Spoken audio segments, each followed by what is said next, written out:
करते हैं अगला पार्ट IC 103 का चैप्टर 6। कोशिश करूंगा मैं अभी आजकल के अंदर ही पूरा टॉपिक खत्म कर दूं। यार आप लोग ना कुछ कमेंट या कुछ करते ही नहीं हो, तो मेरे को लगता है कि आपको जरूरत ही नहीं है, इसलिए मेरा मन नहीं करता फिर वीडियो बनाने का। पर ठीक है, चलो अभी कोर्स शुरू किया तो उसको खत्म तो करेंगे। शुरू करते हैं। CRM हो सके तो कमेंट किया करो, बताया करो क्या अच्छा लग रहा है क्या बुरा लग रहा है, ताकि मोटिवेशन मिले, फिर और वीडियोस बना पाऊँ, आपकी हेल्प कर सकता हूँ। मेरा इसमें कोई भी फायदा नहीं है, सिर्फ मैं आप लोगों के लिए कर रहा हूँ। ठीक है, शुरू करते हैं। देखो यार, एक किराना स्टोर है, ठीक है, और एक है डी मार्ट। ठीक है, डी मार्ट में भाई AC लग रहा है, ठीक है, सारा का सारा all item in one place, है ना भाई। सारी सारी चीज़ें एक जगह मिलती है आपको, कंपैरेटिवली सस्ता है, कंपैरेटिवली बहुत सस्ता रहता है। ठीक है, अब आप अपने आप से पूछ के बताना, आपके घर के पास में एक डी मार्ट है और आपके घर के पास में एक किराना स्टोर है, आप कहाँ जाना पसंद करोगे? 70 से 80% लोग किराना स्टोर जाएंगे। क्यों? देखो, एक तो वो उस दुकानदार के साथ टर्म्स बन चुके होते हैं कि हाँ भाई फलाना अंकल, दिमाग का अंकल के यहाँ दुकान से जाके ले लेना। दूसरा, फास्ट सर्विस रहती है भाई। क्यों? कि यार वहाँ पे लंबी लाइन लगती है, लाइन बहुत लंबी लगती है भाई यहाँ पे, कंपैरेटिवली यहाँ पे लाइन बहुत कम लगती है। जाओ, दो ब्रेड देना भैया, ब्रेड दी, ले लिए, आगे बढ़ो। ठीक है, आगे यहाँ पे एक पर्सनल टच रहता है भाई। पर्सनल टच मतलब कि यार मान लो कल को आपके पास पैसे नहीं रहे या भूल गए, आप रास्ते में आ गए, ध्यान नहीं रहा आपको पैसे देना, बोलते ना अंकल अभी देते हैं आपको, ठीक है, पर वो बोलेगा हाँ हाँ कोई बात नहीं। क्या आप डीमार्ट में ऐसा कर सकते हो? नहीं, डीमार्ट प्रोफेशनलिज्म पे है। ठीक है, और कैसे पर्सनल टच देते हैं, जैसे कोई अपने पापा वापा के टाइम के लोग हैं ना, तो वो कभी जाते होंगे तो बोलते हैं आइए सर, अरे सर चाय पिए, चाय चाय पीजिए, चाय पीजिए, चाय पिए जाइए। ठीक है, अच्छा ये, अच्छा फास्ट सर्विस की वजह से क्या रहता है, अपना टाइम बच जाता है यार, टाइम बचता है, ये तो फैक्ट है, मानते हो ये चीज़? तो जल्दी से देते हैं। ठीक है, तो बेसिकली क्या है कस्टमर रिलेशनशिप मैनेजमेंट। अब अगर आप देखोगे तो कौन बेटर है कंपैरेटिवली, कि हाँ भाई सारी चीजें, सस्ता भी डीमार्ट दे रहा है, AC भी है, सारी फैसिलिटीज भी है, सारी चीज भी है, फिर भी लोग किराना स्टोर क्यों जा रहे हैं? CRM की वजह से, कस्टमर रिलेशनशिप मैनेजमेंट। कि किराना स्टोर वाले ने ये एक हैक सीख लिया है कि हाँ भाई रिलेशनशिप बनाना बहुत जरूरी है, अच्छी सर्विस, सस्ती सर्विस और जल्दी सर्विस देना बहुत जरूरी है।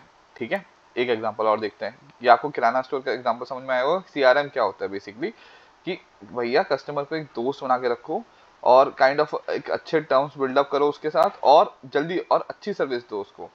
वो भाई आपके AC वेसी इन सब चीज़ों से इतना फर्क नहीं पड़ेगा अगर आपके CRM बने हुए हैं तो। एग्जांपल और देता हूँ, जैसे मान लो एक क्या बोलते हैं, ये होता है अपना कार डीलर। कौन? कार डीलर, है ना भाई। ऐसा नहीं है कि बाहर कोई वो नहीं होता गाड़ी सही कराने वाला, पर लोग कार डीलर वाले के पास क्यों जाते हैं, या मारुति है जैसे, है ना, यहीं से सर्विस यूजुअली क्यों कराते हैं? कि भाई देखो जेन्युइन स्पेयर पार्ट, जो भी पार्ट डाल रहे अपन को ये तो होना चाहिए कि हाँ भाई जो डाल रहे, ट्रस्ट रहता है अपन को कि हाँ भाई जेन्युइन स्पेयर पार्ट डाल रहे हैं, जेन्युइन पार्ट्स डाल रहा है वो, है ना। और क्या कर सकते हैं, सर्विस टाइम पे आप उनके एंड से आपको, आपके पास कॉल आता है कस्टमर केयर या कस्टमर एजेंट का कि सर आपका सर्विस का टाइम हो गया है। सर्विस होने के बाद भी आपको कॉल करते हैं कि सर सर्विस सही से चल रही है ना आपकी कार, 4-5 दिन बाद। तो क्या कर रहा है ये बेसिकली?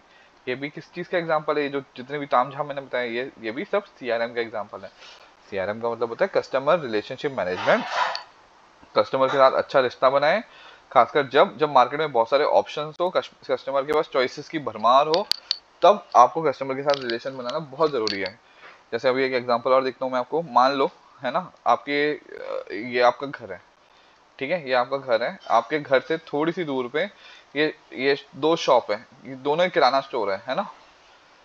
ये भाई खड़ूस अंकल हैं, ये बहुत अच्छे प्यार से बात करते हैं, बहुत अच्छे से बिहेव करते हैं, बेटा बेटा करके आपको चीज़ें देते हैं।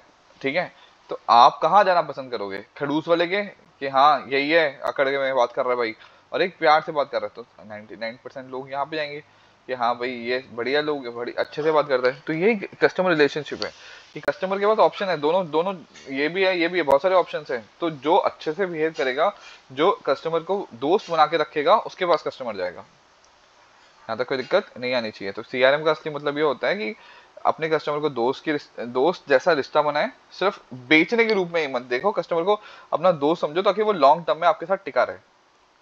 ठीक है, आगे बढ़ते हैं। ऑर्फन पॉलिसी देखो क्या होता है यार भाई, बहुत सिंपल सी चीज़ है ये भी। ऑर्फन पॉलिसी क्या होती है? मान लीजिए ये शर्मा जी थे, ठीक है, शर्मा जी ने एक पॉलिसी ली किसी एजेंट के थ्रू। ये शर्मा जी का एजेंट था, ठीक है। शर्मा जी ने एक पॉलिसी ली अपने एजेंट के थ्रू, ठीक है। अब एजेंट बता देता था, शर्मा जी ओल्ड एज है, एजेंट बता देता था कि सर आपके 2 महीने हो गए सर, पैसा दे दो, तीसरा महीना हो गया सर, पैसा दे दो। अब क्या हुआ, किन्हीं कारणवश ये एजेंट भाई साहब अपनी पॉलिसी ये उस एजेंसी को छोड़ गया, या अब ये वैलिड नहीं है, मान लीजिए, या तो मर गया, या उस एजेंसी को छोड़ दिया, या फिर उस LIC से, लाइफ इंश्योरेंस से जनरल इंश्योरेंस में शिफ्ट हो गया, या एजेंसी का काम ही छोड़ दिया, कुछ भी रीजन हो सकता है। अब शर्मा जी बोले अब मैं कहाँ जाऊँ, मतलब इसने बोल दिया भाई मेरे को मतलब नहीं है, मैंने एजेंसी छोड़ दी है। अब शर्मा जी बोलेंगे अब मैं मतलब पैसा किसको दूं, मतलब शर्मा जी टैक्स से भी नहीं है, उनको पता नहीं है कि भाई पैसा ऑनलाइन कैसे जमा कराते हैं, क्या करते हैं। तो अब शर्मा जी तो परेशान हो गए। इस वक्त शर्मा जी जिसका एजेंट ही नहीं है, ठीक है, जिस ऐसा पॉलिसी होल्डर जिसका एजेंट ही अभी है ही नहीं है उस, ठीक है, तो उसको बोलते हैं अपन ऑर्फन पॉलिसी होल्डर। अनाथ हो गया ना भाई ये, ऑर्फन पॉलिसी होल्डर, ठीक है।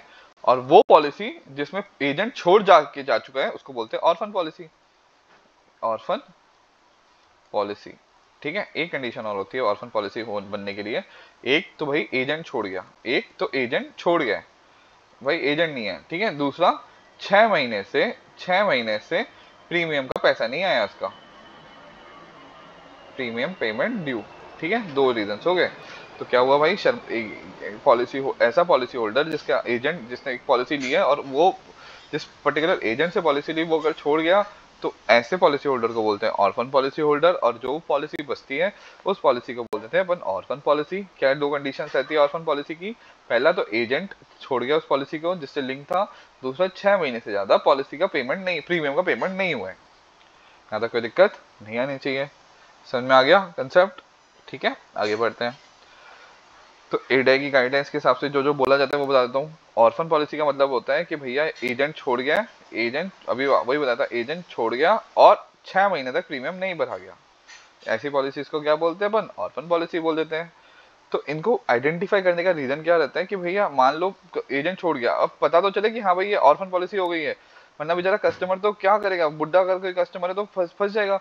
तो कस्टमर को हेल्प कैसे मिले, कस्टमर को मिले ठीक है, कस्टमर को हेल्प मिलनी चाहिए, प्लस पॉलिसी रिवाइव होनी चाहिए लगातार कि हाँ भाई क्या हो गया, 6 महीने से 6 मंथ से क्यों पैसा क्यों नहीं दिया गया। हो सकता है ना कि भाई एजेंट चला गया तो उसको पता ही नहीं पैसा देना का है, 6 महीने हो गए, तो ऐसी पॉलिसीज को पॉलिसी ऑर्फन पॉलिसीज बोल देते हैं। तो आगे बढ़ते हैं।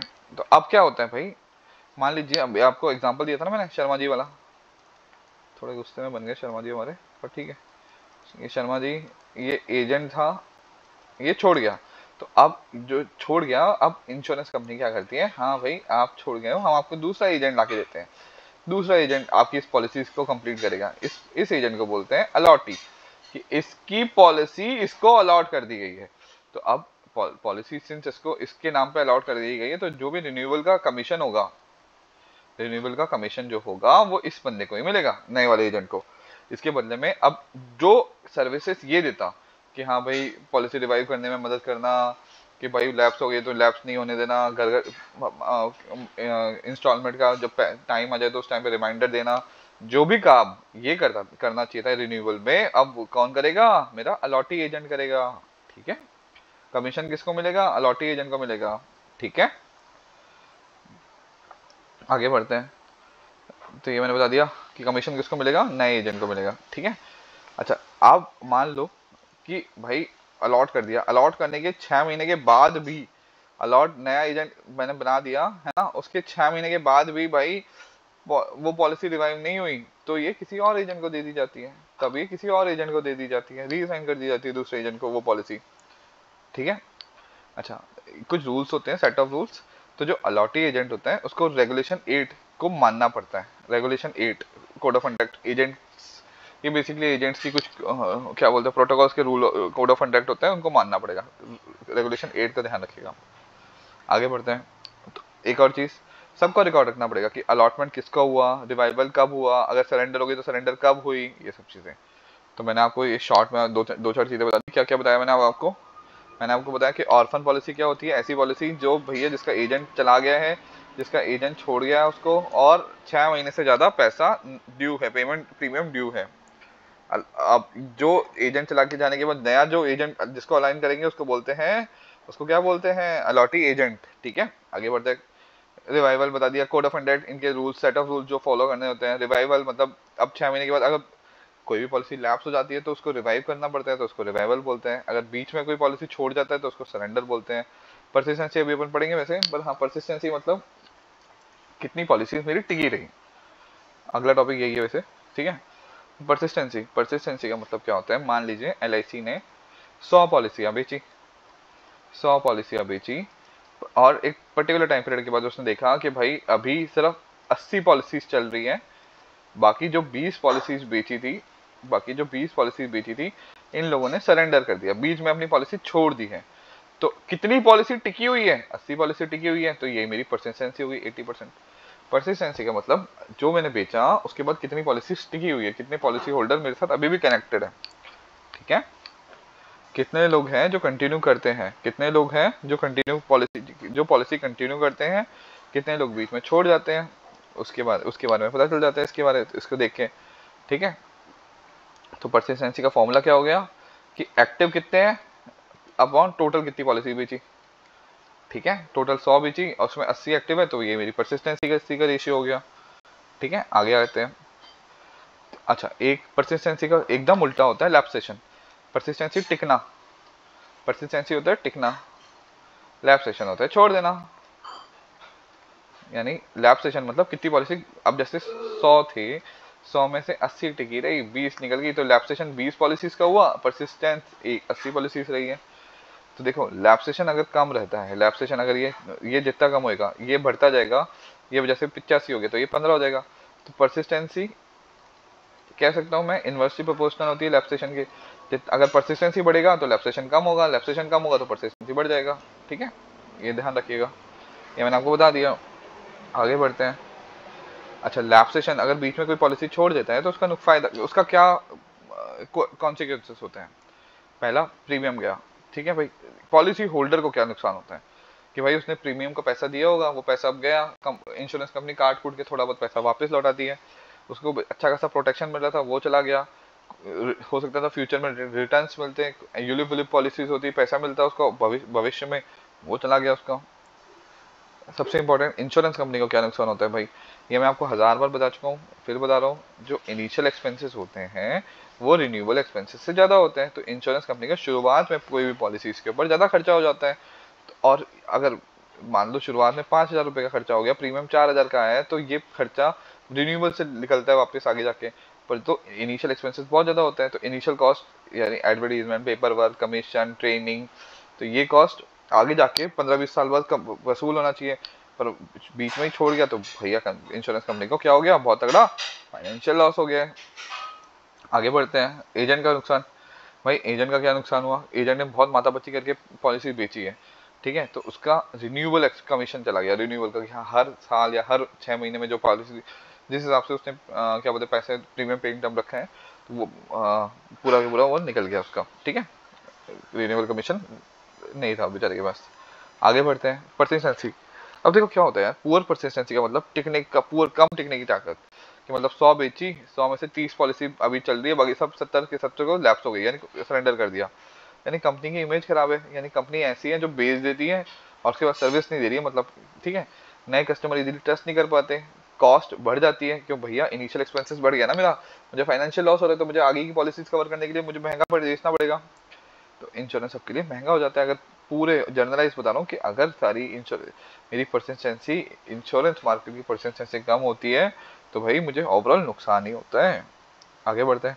तो परसिस्टेंसी इंप्रूव करने के लिए कंपनियां क्या करती हैं, एक अलग से डेडिकेटेड वर्टिकल बना दिया है, एक अलग से पूरा डिपार्टमेंट बना दिया है, परसिस्टेंसी का एक अलग डेडिकेटेड डिपार्टमेंट बना दिया कि भाई ये हमारी कोर टीम है, ये सिर्फ एक ही काम करेगी, चेक करेगी कि भैया परसिस्टेंसी है या नहीं है। और इनका टारगेट क्या रहेगा कि भाई हर 13 महीने में 90% एटलीस्ट 10 में से 9 लोग तो अपनी पॉलिसीज को टिकाए रखें। तो इसके लिए ये क्या करती हैं, इसके लिए भाई ये क्या करते हैं, इसके लिए सबसे पहले तो ये वॉइस मैसेजेस रिमाइंडर भेजनी है कि सर आपका, मतलब आपको फोन आएगा कि आपकी पॉलिसी प्रीमियम ड्यू है, आपका पॉलिसी प्रीमियम ड्यू है। दूसरा, प्रिडिक्टिव सॉफ्टवेयर, मान लो कोई प्रिडिक्टिव सॉफ्टवेयर मतलब मान लो कोई एक बंदा है ना, उसके 10 टर्म थे, 10 टर्म में पहले में दिया, 3 में नहीं दिया, फिर 2 में दिया, तो एक ऐसे सॉफ्टवेयर बना दो कि भाई ये तो अभी से ही मर मर के दे रहा है, यानी ये छोड़ने वाला है, ठीक है, तो पहले से पता चल कर ले उस चीज को। स्टाफ का प्रमोशन परसिस्टेंसी पे डिपेंड कर दो कि अगर ये टिकी रही, ऐसा नहीं है कि भाई तुमने बेच दी इसका खत्म हो गया, अगर तुम्हारी पॉलिसी टिकी रही तभी तुम्हें आगे का पैसा मिलेगा। आगे बढ़ते हैं। एक चीज दो, अब भी बहुत बेसिक जनरल चीज है, सुनना क्या होता है। देखिए समझने की कोशिश करना। क्या कह रहा है भाई, देखो एनुअल रिव्यू, यानी एनुअल रिव्यू पूरे साल में हमेशा हर साल जाके मिलना क्यों जरूरी होता है, क्लाइंट से हर साल मिलना क्यों जरूरी होता है। मान लो मेरा एक फ्रेंड है, उसका नाम है तेजस, ठीक है। अब तेजस ने एक पर्टिकुलर क्लाइंट से कोई पॉलिसी ली, ठीक है, इससे एक पॉलिसी ली, ठीक है, इसने इस एजेंट ने पॉलिसी बेची। अब एक साल बाद ये जो एजेंट है तेजस के पास गया, इसने देखा यार मैंने जो पॉलिसी बेची थी अब तेजस की हो गई भाई शादी, ये तेजस की वाइफ है, ठीक है। अब तेजस की हो गई शादी और साल भर में मान लो उसके बच्चा भी हो गया। तो अब ये एजेंट देखेगा भाई मैंने एक साल इसको अच्छी सर्विस दी है, तो अब देखो ये बोलेगा सर अब तो आपकी फैमिली बढ़ गई है, अब तो आप ये अब तो आपका ये हो गया, अब तो बीवी आ गई, अब भाभी जी के लिए भी करा लो एक पॉलिसी, बच्चे के लिए भी करा लो। तो ये एजेंट के पास देखा जाए तो दो नए मार्केट के स्कोप खुल गए हैं देखा जाए तो। और इसको भी बोलेगा कि सर अब तो देखो आपके ऊपर जिम्मेदारी आ गई है, पहले तो कुछ नहीं थी, अब आप टर्म प्लान तो ले ही लो सर मेरी मानो तो, क्योंकि देखो कल को आपको कुछ हो गया तो आपके बीवी बच्चे हैं, आपको संभालने वाला कोई तो होना चाहिए। तो ये सोचेगा हाँ यार बात तो सही कह रहे हैं। तो आप देख रहे हो मतलब अगर मेरा एजेंट हर साल मिलता है जाके, अगर मेरा एजेंट हर साल मिलता है तो उसके पास कितना स्कोप खुल गया है, कितना एक्सपोजर मिल गया, कितना बड़ा मार्केट मिल गया उस कस्टमर का। समझ में आ गया यहाँ तक। अच्छा और क्या हो सकता है भाई, हो सकता है इसका प्रमोशन हो गया, ये बहुत हाई पॉसिबिलिटी है, हाँ भाई कि भाई अब प्रमोटेड हो गया। तो बोलेगा सर अच्छा आपका प्रमोशन हो गया सर, अरे वाह सर अब तो आपके पास, अब तो आप और बड़ी पॉलिसी करा दो। तो आप देख रहे हो कितना स्कोप कितना खुल गया है, शादी है ना, बच्चे, प्रमोशन। हो सकता है इससे अगर कोई अच्छा एजेंट हो तो बोलेगा सर आपको घर वर लेना है क्या, अरे सर मुंबई में तो बहुत सस्ते घर मिल रहे हैं, दिल्ली में तो बहुत सस्ते घर मिल रहे हैं, उस हिसाब से मैनिपुलेट करके घर क्लेम करवा दे कि हाँ सर घर लेना है तो आज से 10 साल बाद तो आप ये ले लो। अच्छा आपके बच्चा हुआ है, सिंस मैंने बच्चा बोला है तो बच्चे के एजुकेशन, सर इसका फ्यूचर सिक्योर तो कर दो। कितने सारे ऑप्शंस खुल गए एक एजेंट के पास, आप देख रहे हैं। तो इसलिए भाई हर साल मिलना बहुत जरूरी होता है। आपको समझ में आ गया होगा, ठीक है। आगे बढ़ते हैं। रेफरेंस, रेफरेंस का क्या मतलब होता है भाई। रेफरेंस का मतलब ये होता है कि देखो वही एग्जांपल देता है अपन, तेजस है भाई है ना, अब थोड़ा खुश बना देते हैं इसको। ये तेजस का दोस्त है मान लीजिए प्रशांत, ठीक है, कोई दोस्त है तेजस का प्रशांत। तो भाई ये इस एजेंट ने इन दोनों को, इस तेजस को बहुत अच्छी सर्विस दी है, एक साल तक बहुत शानदार सर्विस दी है, तेजस खुद है खुश है। तो एजेंट आया होगा, अब देखो तेजस बोलेगा, प्रशांत ने मान लीजिए पूछा कि यार मुझे भी पॉलिसी लेनी है ये लेनी है, तो तेजस इसका रेफरेंस देगा, क्या देगा, रेफरेंस देगा।